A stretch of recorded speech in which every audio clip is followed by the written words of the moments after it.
All right, welcome to the deep dive, everyone.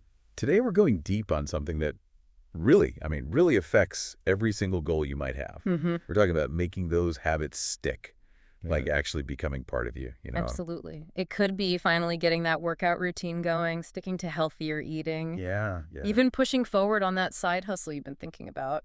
It's so easy to think of habits as these massive changes. Right. Like overnight transformations. Yeah, but it's wild how much of our daily lives are already driven by habits. It really is. We're often doing things without even realizing, just out of habit. Think about it.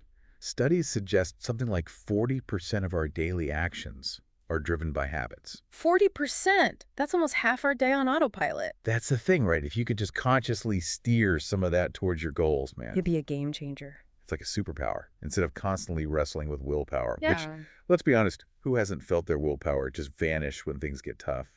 Oh, we've all been there. Willpower is a limited resource. Yeah, it is. But habits, they actually get stronger the more you do them. It's like they need less and less effort each time. And it's funny because we all know how easy bad habits form, right? They sneak in like nothing.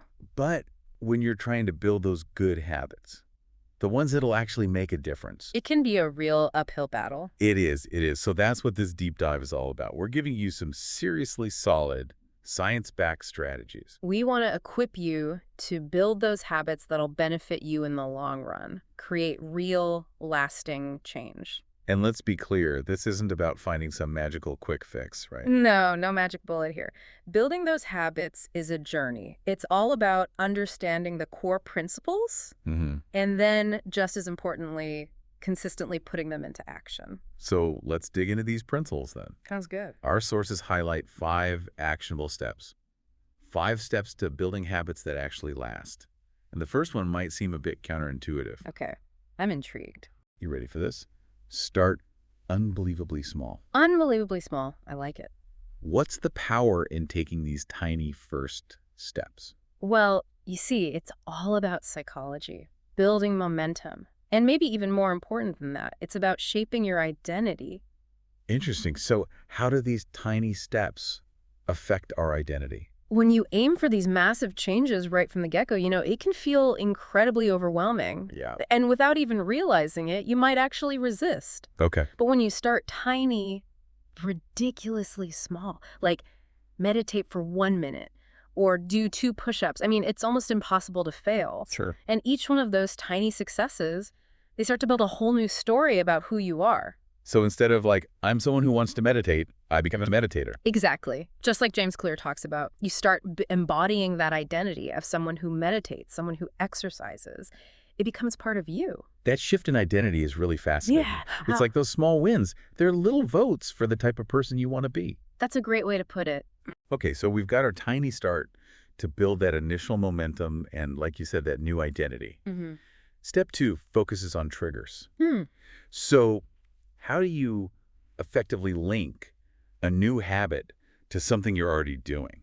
This is where we can get clever and use how our brains are wired to our advantage. Okay, tell me more. Our brains, they're always searching for patterns, associations. Right.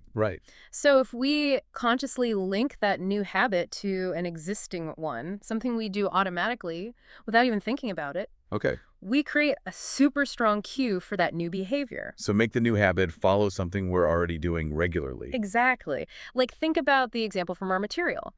Putting on your running shoes right after you brush your teeth in the morning. Okay. You're already brushing your teeth, it's automatic, and boom, it triggers the next action. Putting on those shoes, going for that run.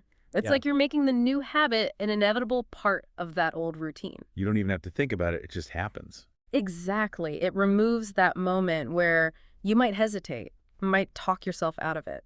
I like that. So piggybacking on those ingrained routines, almost like making the new habit a natural next step. That's the idea. Awesome. All right, step 3. Make it ridiculously easy. Ridiculously easy. This sounds pretty straightforward, Right. but how can we make it even easier? So the core idea is to design our environment, our routines, to make the desired habit the path of least resistance. The path of least resistance. Our brains, they're wired to conserve energy. Of course, yeah. So if doing that new habit takes a lot of effort, you're less likely to do it consistently, especially when your motivation dips, which happens to all of us. That makes sense. Think about it beyond just laying out your workout clothes. Okay. Want to eat healthier? Maybe prep all your veggies as soon as you get back from the grocery store. So when you're looking for a snack, bam, healthy option right there. Easy, ready to go? Or say you want to write more.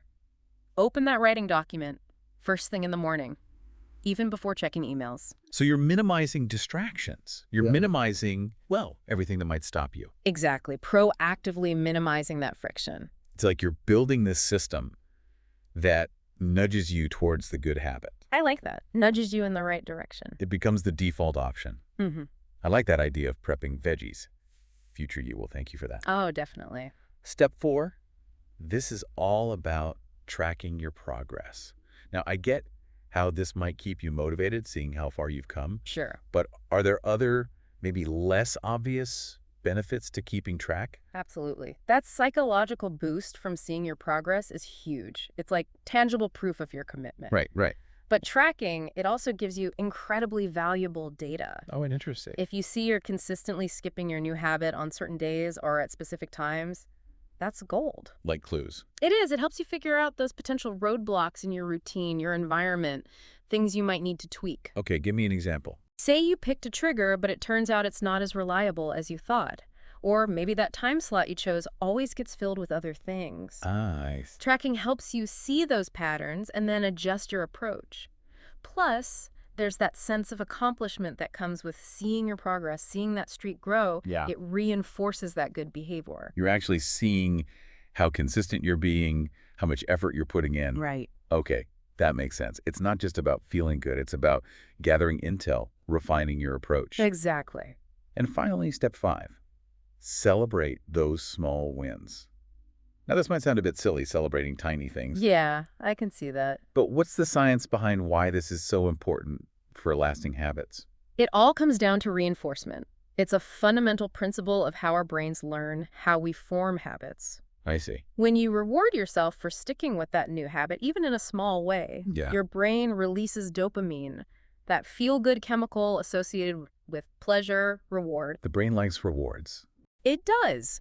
And that creates a positive feedback loop. You're more likely to do it again because it feels good. Makes sense. And celebrating doesn't need to be this big thing. It could just be taking a moment to acknowledge your success, having a small treat you enjoy, even just sharing your win with a friend. Little things that make you feel good. The point is to create that positive association with the new habit.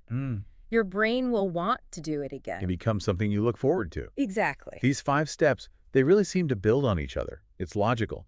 And our source material even gives this great example with Sarah, a busy parent who wanted to make meditation a part of her life. Oh, yeah. Sarah's story. It's a great one. Can you walk us through how she put these principles into practice? Absolutely. Sarah's experience is a perfect example of how these steps work in the real world.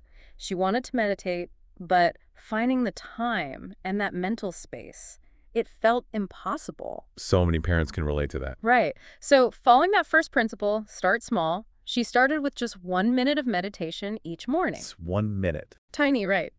For her trigger, she decided to meditate right after her first cup of coffee, something she already did every day without fail. That's her trigger. Nice. To make it easy, she put her meditation cushion where she'd see it as soon as she finished her coffee. No excuses. For tracking, she used a simple app to mark off each day she meditated. That visual progress is powerful. And she can actually see those streaks building up. Exactly. And for celebrating. At the end of each week she meditated consistently, she gave herself a little reward. A few extra minutes to read her favorite book. A nice little reward. Simple but effective.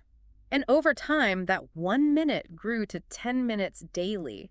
And she said she felt so much calmer, more focused. Just from that one tiny change. It's amazing how much these small tweaks can lead to such big, lasting changes. It is. Our source material also highlighted some helpful tools and resources. Yeah. There were some that really stood out to me. What were some of your favorites? Well, for those who like to gamify things, there are apps like Habitica. Yeah. It makes habit tracking fun, engaging.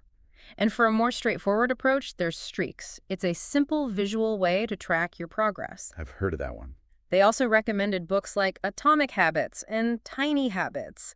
Great reads. They really go deep into the psychology of habits, offer even more frameworks and strategies. Always good to keep learning. And one really simple suggestion that I loved was taking just 5 minutes each evening to plan your habits for the next day. Oh, that's interesting. It brings intention, conscious awareness to the process. You're taking control. You are. So for you, our listener, remember, building habits that stick isn't about having this endless well of willpower. Right. And it's not about making these huge overnight transformations. It's a process. It is. It's about Yeah. understanding these core strategies and then applying them thoughtfully, consistently, in your own life, your own way. It's about personalization. By starting small, finding those triggers that work for you, making the habit easy, tracking your progress, and celebrating those wins along the way, you absolutely can create lasting change. Move closer to your goals, one small habit at a time. Absolutely. And think about the bigger picture. This is about taking control of those automatic behaviors, the ones that make up such a huge part of our day. Almost like you're taking the steering wheel.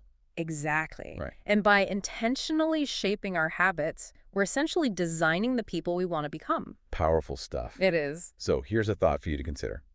What's one super small habit, just one tiny action you can commit to starting today? Take a moment, think about that one thing. Then take that first ridiculously small step. Remember, this isn't about testing your willpower. No. It's a strategic process. The journey. And maybe the most important thing is to shift our perspective. Instead of looking at habit building as this constant battle against our desires, what if we saw it as cleverly designing our environment, our routines, to support the habits we want to cultivate? It's about working with our brains, not against them. It's about those tiny actions, those seemingly insignificant steps that over time can compound into something truly meaningful. Something truly meaningful. What could you start today that could have that kind of impact on your life? Something to think about. That's it for this deep dive. Thanks for joining us. Thanks, everyone.